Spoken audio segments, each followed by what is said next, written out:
Reflexiones desde el Consejo. Otro caso que me parece también muy relevante es el caso de personas migrantes que no pueden estar sujetas a más de 36 horas de detención. También fue un caso que se llevó desde un asesor jurídico especializado en migración y que derivó en ciertos criterios de la Corte sobre además la defensa material a que tienen derecho las personas migrantes detenidas. ¿Qué es el litigio estratégico y a quién beneficia? Así lo explica la maestra Jacqueline Sáenz Sandujo, titular de la Unidad de Litigio Estratégico del Instituto Federal de Defensoría Pública. Bienvenidas y bienvenidos a Reflexiones desde el Consejo, un podcast del Consejo de la Judicatura Federal.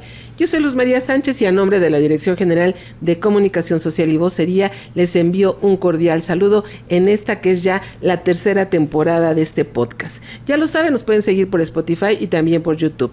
La invitación para que se queden con nosotros y conozcamos juntos y de manera directa la labor de la Judicatura Federal y así, propiciar nuestra propia opinión con plena libertad. Hoy vamos a sumarnos al trabajo que realizan estupendos profesionales, defensores públicos especializados en el litigio estratégico en favor de los derechos humanos de todas las personas. Un área que está incorporada al Instituto Federal de Defensoría Pública del Consejo de la Judicatura Federal, y para ello me da muchísimo gusto estar aquí y que nos acompañe la maestra Jacqueline Sáenz Sandujo, quien es titular precisamente de la Unidad de Litigio Estratégico del Instituto Federal de Defensoría Pública. Bienvenida. Muchas gracias, Luz María. Pues bueno, amigos de Reflexiones, vamos a conocer exactamente y preguntándole a la maestra, ¿qué es el litigio estratégico? ¿Cómo funciona y cuáles son sus beneficios? Bueno, pues el litigio estratégico te diría que es una herramienta legal que desde las funciones de litigio nos gusta utilizar porque creemos que tiene un impacto mucho mayor, que puede ser estructural, en lugar de ir, representando caso por caso. Sí me gustaría puntualizar que, las funciones diarias del Instituto Federal de Defensoría Pública, que abarcan tanto la parte penal como la no penal, que es la función de asesoría jurídica en asuntos que tienen que ver con amparo, con laboral, con administrativo. Es un tipo de trabajo que se hace todos los días y que además las cargas de trabajo a veces impiden poder pensar en estrategias mucho más amplias, más temáticas, la identificación de problemáticas más estructurales. Y bueno, me parece un acierto haber instaurado esta unidad de litigio estratégico. Es una unidad relativamente nueva, tiene aproximadamente 5 años que se incorporó, y la idea es poder también como permear esta estrategia, inclusive al trabajo que hay además en las delegaciones, porque al final el instituto es bastante grande. Sí. Y también como poner mucho énfasis en que esta herramienta es para que la utilicen los abogados defensores en la materia penal y los asesores jurídicos también. Tenemos varios ejemplos, es decir, no es algo que solamente se haga desde esta unidad, pero sí pretende propiciarse de manera como muy intencionada este tipo de trabajo. En el caso justo de la labor que ustedes hacen, sí quisiera que nos definieras un poquito más acerca de que el litigio va encaminado justo a proteger los derechos humanos, ¿no? ¿Por qué se habla de esto? O sea, cuando hablas algo como muy técnico, una estrategia, pero está encaminada justo a proteger derechos, ¿no? Sí, para nosotros es muy importante ubicar, primero cuál es, como el problema público que tendríamos que abordar, y luego cuál va a ser esta estrategia y estas herramientas que vamos a utilizar. Muchas veces también se complementan de vías no jurisdiccionales, ¿no? Que pueden ser, las vías de quejas ante organismos de derechos humanos, la vía internacional, pero esencialmente lo que utilizamos mucho también, es en la vía de amparo, cómo tutelar y cómo proteger y cómo exigir los derechos humanos a través de esto, ¿no? Creo que es una herramienta que se ha utilizado mucho, que tiene el nombre de litigio estructural ahora, que antes se conocía también como litigio de interés público, surgió de manera como muy, muy clara en los 50 en Estados Unidos, con un caso que tenía que ver con un tema de educación de una niña afrodescendiente que no se le permitía estudiar, y el caso llegó a la Suprema Corte de Estados Unidos, y desde ahí el impacto que tuvo para toda la población afrodescendiente en términos de acceso a la educación, ¿no? Desde ahí también en México ha habido también como una línea muy clara de llevar los casos ante la Corte para poder generar ciertos criterios que logren permear el sistema jurídico y que en lugar de irnos caso por caso, pues logres reformas legales, logres un cambio en la política pública, puedas lograr un cambio mucho más estructural en lugar de estar litigando caso por caso, ¿no? Por ejemplo, fue parte de la estrategia que tuvo que ver con el tema de matrimonio igualitario, claro, en donde, bueno, lo que querías es que no todas las personas que todas las parejas que quisieran casarse tuvieran que ir siempre al registro público, que les negaran irse en un amparo, pero pues eso fue trabajo también que llevó pues muchos años, ¿no? Este cambio, pero que digamos era estratégico en términos de cómo cuestionas, en términos de igualdad, en términos de reconocimiento de derechos y cómo generas también una jurisprudencia que permita dar el mensaje a todas las autoridades y la orden a todas las autoridades de que tendrían que preservar de alguna forma los derechos de las personas. Ustedes como especialistas en estas estrategias también tienen comunicación con ONGs, supongo, ¿no? Que son las que justamente empujan muchas veces este tipo de asuntos. Hablabas del tema de los matrimonios igualitarios. Recuerdo que ONGs en Oaxaca estaban muy, muy atentas al tema y se acercaron a la Corte, pero ustedes tienen contacto hacia el exterior con ellos. Sí, hay un área de vinculación, hay una Secretaría Técnica de Vinculación con la Sociedad y también dentro de la unidad de litigio tenemos una dirección de vinculación y derechos humanos. La idea pues es también tener esta cercanía con las organizaciones, el gran trabajo que hacen las organizaciones de la sociedad civil. Además, pues las organizaciones cumplen también muchas otras funciones que desde el instituto no siempre estamos en posibilidades de hacer, es decir, nuestros servicios son jurídicos y legales, pero las organizaciones pues suelen hacer también un acompañamiento muy directo a las víctimas o a las personas usuarias y a sus representados, suelen hacer también toda una vía de incidencia que puede ser internacional, política, jurídica, y pues para nosotros es muy importante tener también esa cercanía y en muchas ocasiones algunas organizaciones que no tienen la posibilidad de sostener ciertos litigios, ¿no? Es decir, no tienen un área especializada como un jurídico, entonces también ahí nosotras colaboramos, decimos, bueno, pues podemos desde esta trinchera aportar y hacer estas apuestas jurídicas complementado con todo el trabajo que también hacen las organizaciones y que además hay que decirlo, pues son quienes han impulsado muchos de los litigios estratégicos desde antes de la reforma constitucional, por ahí muchos identificados desde 2005, 2007 en temas de seguridad, en temas de derechos civiles y políticos, temas de fuero militar, por ejemplo, también en denuncias y en casos penales. En fin, hay como un gran espectro de temas y de casos que llevan las organizaciones y por eso me parece también una apuesta acertada que desde el instituto se piense en cómo también expandir estos servicios, en cómo hacer otro tipo de trabajo. Por ejemplo, desde la unidad, pues también lo que se hizo fue tener un área de ciencias forenses, que es importante porque las peritas, los peritos, las personas especialistas pueden fortalecer las estrategias jurídicas de defensores y de asesores y en esa medida fortalecer también estos litigios. La unidad de litigio también tiene la función de atender a víctimas directas o indirectas del delito de feminicidio. Uh-huh. Es una función que asignó el Consejo, es la única parte, digamos, victimal que tenemos asignada desde el Instituto de Defensoría Pública. Y bueno, me parece relevante, por ejemplo, señalar algunos de los litigios y de las estrategias que desde el instituto se han llevado. Destacaría que desde el tema penal pues ha habido una estrategia en lo que tiene que ver con el combate a la prisión preventiva oficiosa y con todo el tema también de prisión preventiva prolongada. En su momento un amparo en revisión, el 315 de 2021 me parece que llegó a la Corte y fijó un criterio sobre el plazo máximo de 2 años y cómo tendría que ser revisado. Eso fue llevado por personas defensoras del instituto y se generó ese criterio que ha sido muy importante. A la par, también a raíz de las sentencias internacionales sobre el tema de la prisión preventiva oficiosa, pues desde la Unidad de Defensa Penal se ha intencionado también una estrategia que tiene que ver con cómo pedir los ceses de prisión preventiva o cómo pedir los cambios de medida.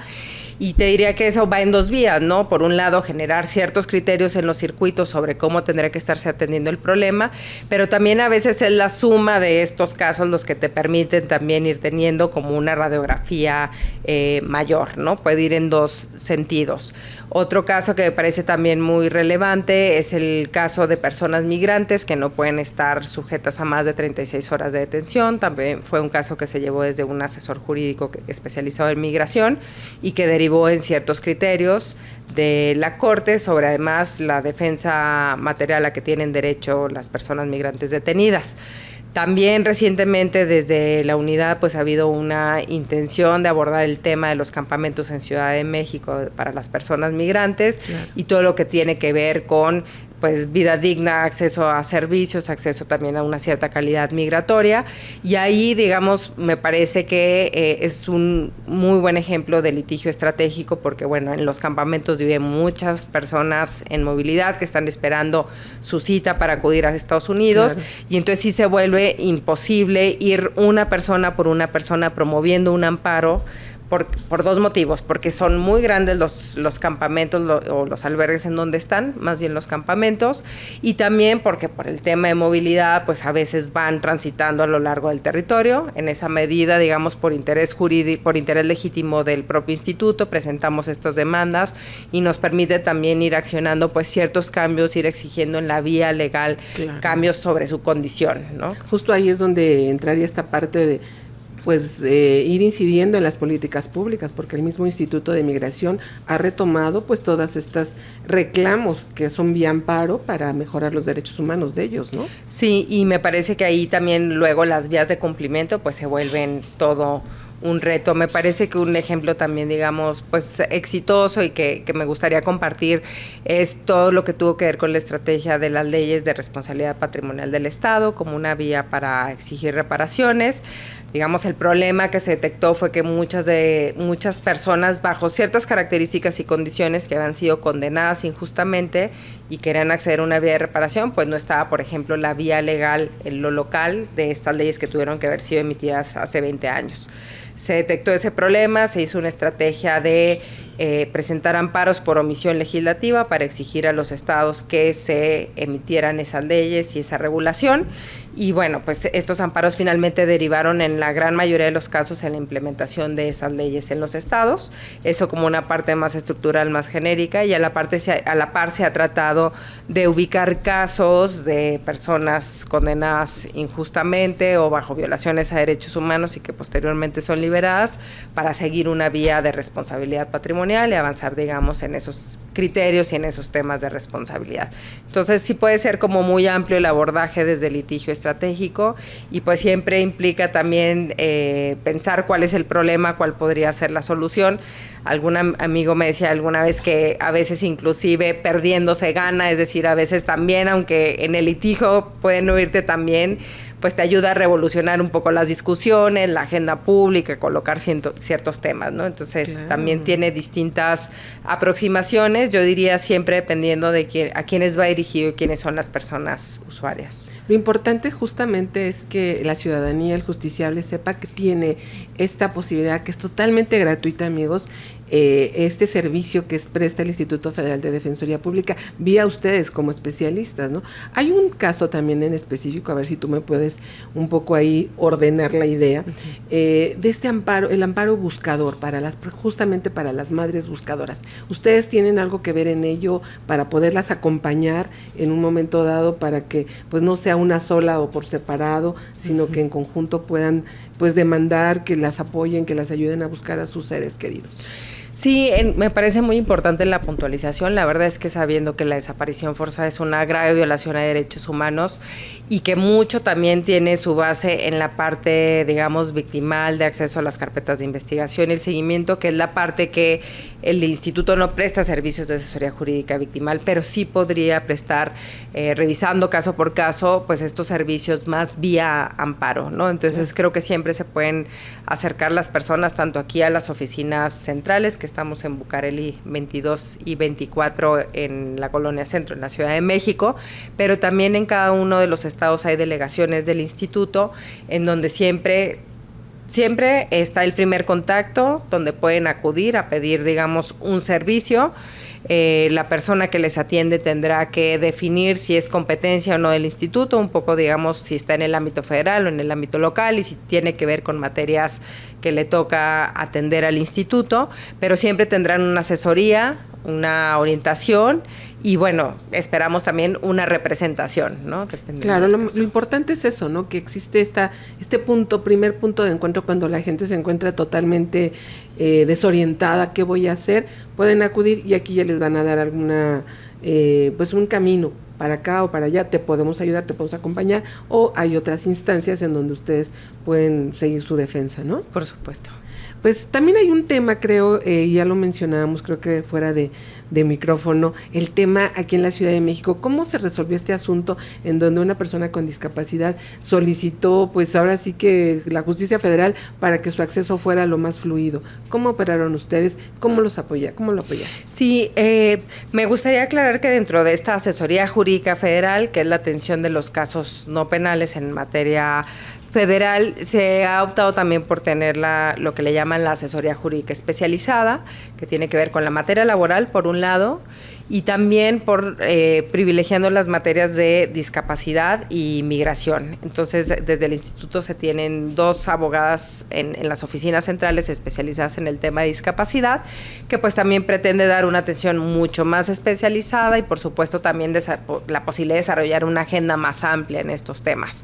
A partir de unas personas usuarias que se acercaron por el tema de accesibilidad en el metro en particular, pero diría en el transporte público en general, fue que se promovió un amparo pidiendo, digamos, el cumplimiento pues de lo que es el derecho a la accesibilidad de las personas con discapacidad, en particular en el metro. Se resolvió favorablemente este asunto, señalando que tendrían que haber las adecuaciones, ¿no? Porque recordemos que, bueno, conforme a la Convención de Derechos de las Personas con Discapacidad, un principio básico son los ajustes razonables que podría haber en la infraestructura, pero también el diseño universal para accesibilidad de las personas. Es un asunto que está todavía en cumplimiento. Me parece que es un asunto que además ejemplifica a veces pues los retos que se tienen frente a una sentencia que es muy garantista, una sentencia que es muy protectora de además estándares internacionales, haciendo todas estas precisiones sobre los derechos de las personas con discapacidad, pero que por supuesto el cumplimiento y toda esta vía de ejecución que le llamamos, pues implica retos, implica un diálogo constante con las autoridades, implica estar observando que se cumpla y estar proponiendo y además pues litigando todavía la vía como de cumplimiento, ¿no? Todavía está en vías de cumplimiento. Claro, en esta labor que ustedes realizan de alguna forma también de interacción con la autoridad, ¿cómo los recibe la autoridad cuando ustedes traen esta carga de protección de derechos y la autoridad te pone límites o te dice, no me puedes a mí exigir algo de tal manera, aunque entiendo tu posición, pero te digo no? Sí, pues me parece que por eso lo que nos exige la profesión pues es estar absolutamente comprometidos con el trabajo que hacemos, muy capacitados, pero además con todo el compromiso de seguir un litigio, porque pues al final en la vía de amparo también tienes que litigarlo, ¿no? El primer paso es la presentación de esta demanda, pero luego viene la presentación de informes de las autoridades, tienes que estar resolviendo qué dicen. Muchas veces las autoridades dicen que no pasó, por ejemplo, ¿no? Ajá, o dicen que pasó distinto. Entonces, pues bueno, eso te implica litigar y estar colocando los argumentos y las pruebas sobre cómo en realidad pasó, pues para llegar a una resolución que sea adecuada.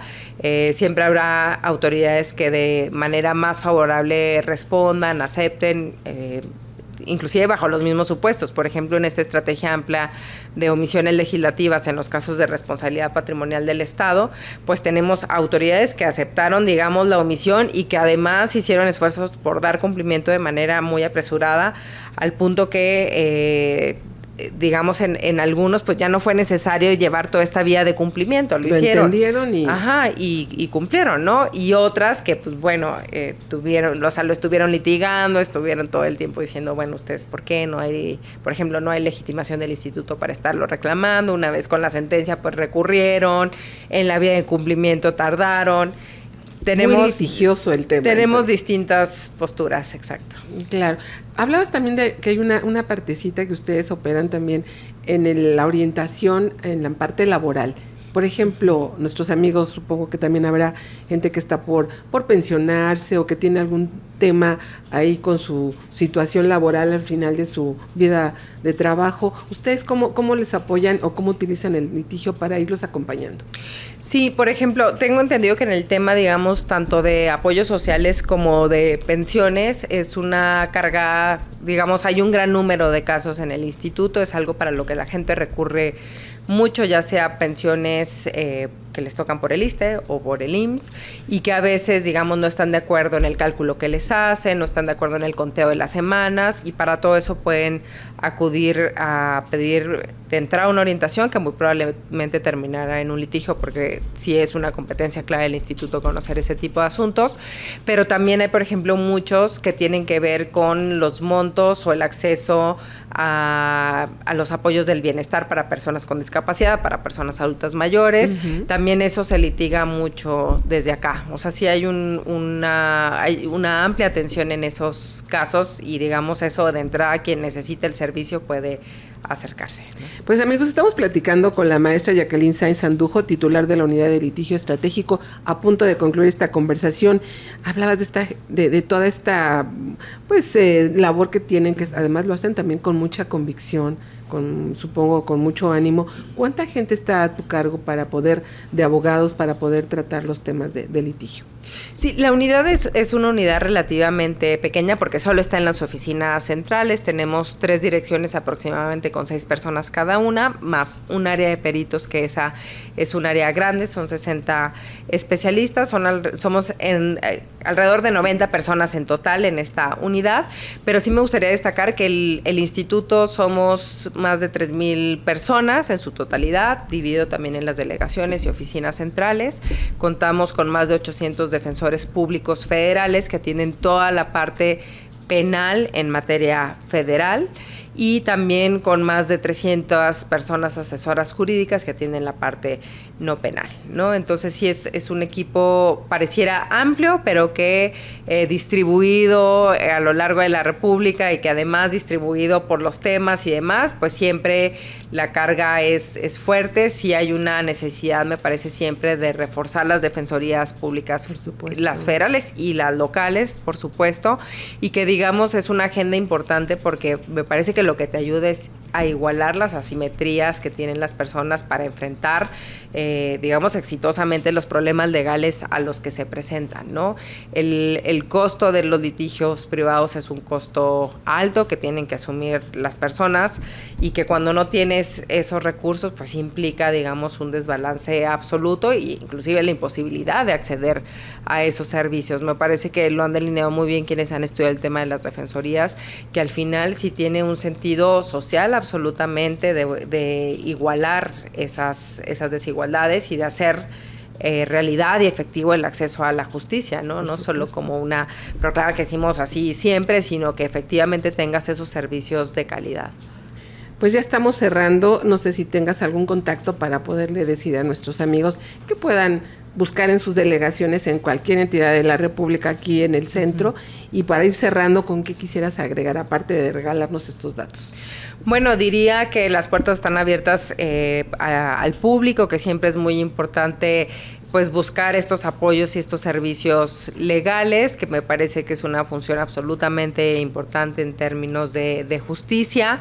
Y bueno, estamos aquí en las oficinas centrales en Bucareli 22 y 24 en la Colonia Centro de la Ciudad de México, muy cerca del Metro Juárez, pero pueden también llamar a Defensatel, el número es 800-224-2426, es una línea que te lleva, digamos, te remiten luego a las delegaciones si es necesario, y en la página también que es www.ifdp.cjf.gov.mx.